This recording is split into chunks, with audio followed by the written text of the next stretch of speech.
그러니까 성경에 하나님 아들을 믿는 자 믿으면 영생이 있고 아들을 믿지 않으면 영생이 없다 이런 말씀도 하거든요.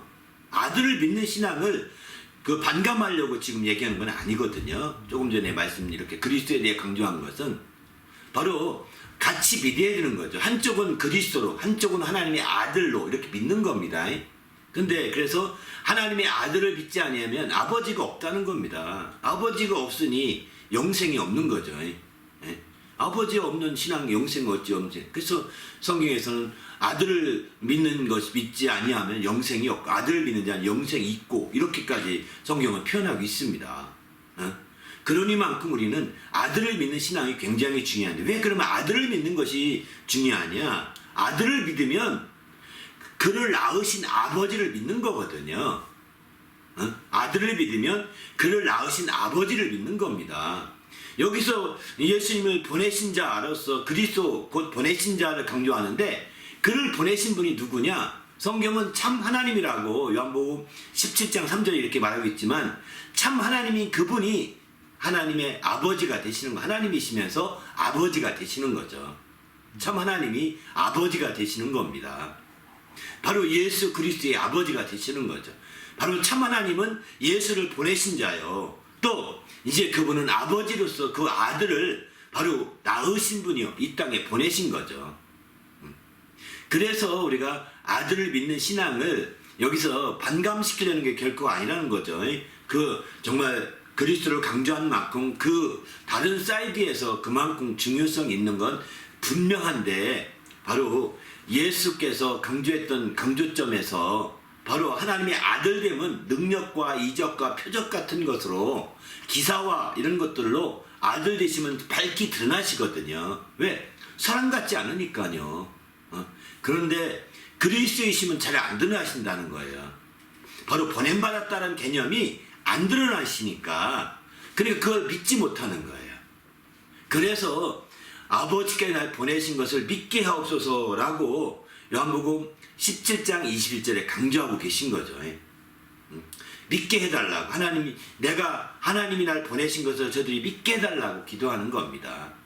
또 너희가 영생 얻기를 소망하는데 그런 영생은 바로 유일하신 참 하나님을 믿으면서 또 그가 보내신 자 예수 그리스도를 믿는 것, 거기 본문에서는 그 17장 3절은 아는 것이다. 심지어 이렇게 표현합니다. 아는 것. 이렇게 표현하는데 그만큼 믿는 것과 아는 것, 이렇게 믿는 것이라고 해도 뭐 틀린 말은 아니지만 사실 성경 말씀대로 아는 것이라고 표현 쓰기가 정상이거든요. 이 아는 것이라고 하는 것은 다시 말해서 경험하고 체험하는 것입니다.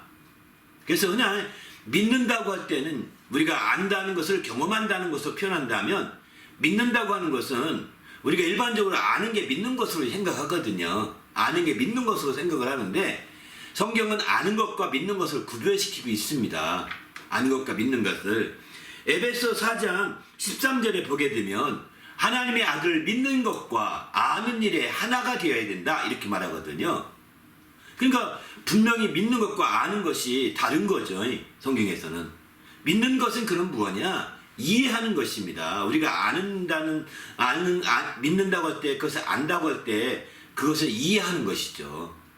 이해하는 것을 믿는다고 볼 수가 있는 것이고 그럼 성경에서 안다고 하는 것은 뭐냐? 헬라어로는 그게 기노스코라고 하는데 그 표현은 바로 이제 경험한다, 체험한다 이런 뜻이 있습니다. 그래서 경험하고 체험함으로 말미암아 알게 되는 거죠. 다시 말해서 이해한 것으로 끝나지 말고 경험하고 체험해야 된다는 것입니다.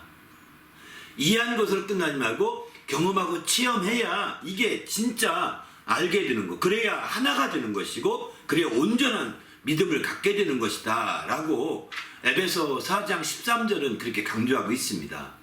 그러면 믿는 것과 아는 것 이렇게 말하면 그럼 믿음은 행함으로 온전해진다고 하는데 어떤 관계냐? 사실은 아는 것이 행함입니다. 아는 것이. 안다고 할 때, 경험한다고 할 때 행하지 않고 경험하지 못하거든요.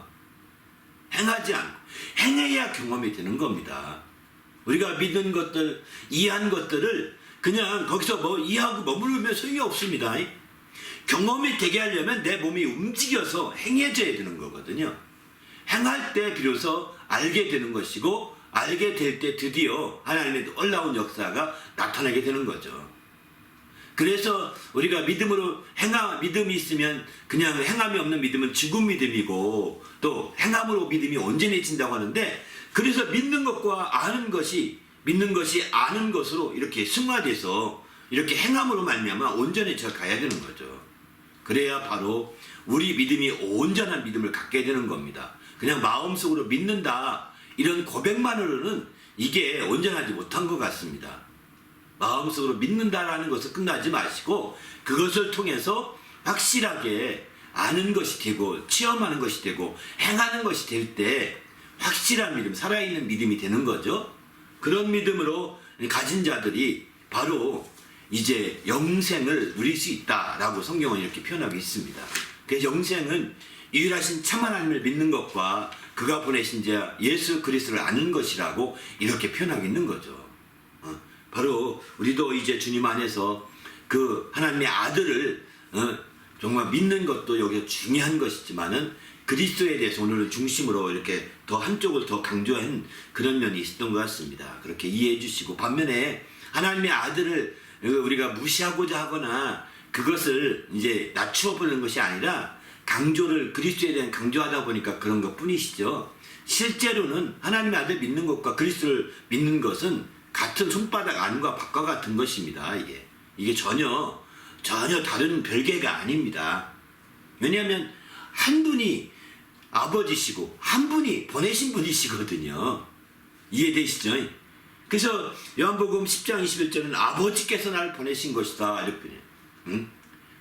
3절에서는 유일하신 참 하나님이 보냈다 이렇게 표현하는데 여기는 아버지께서 보내신 분, 바로 유일하신 참 하나님이 아버지시거든요. 그러니까 그분이 아버지요 보내신 자니까 같은 분을 또 보내기도 하고 아들이기도 하니까 틀리지 않은 거죠. 이게 어느 쪽을 보느냐의 그런 부분의 얘기라고 볼 수 있습니다.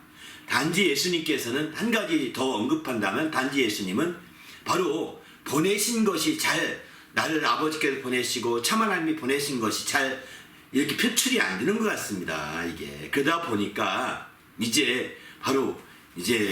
그래서 보내신 것을 믿게 해달라고 기도까지 하셨다는 측면에서 좀 더 강조하는 것이 아닌가라고 이렇게 말씀을 드리는 거죠.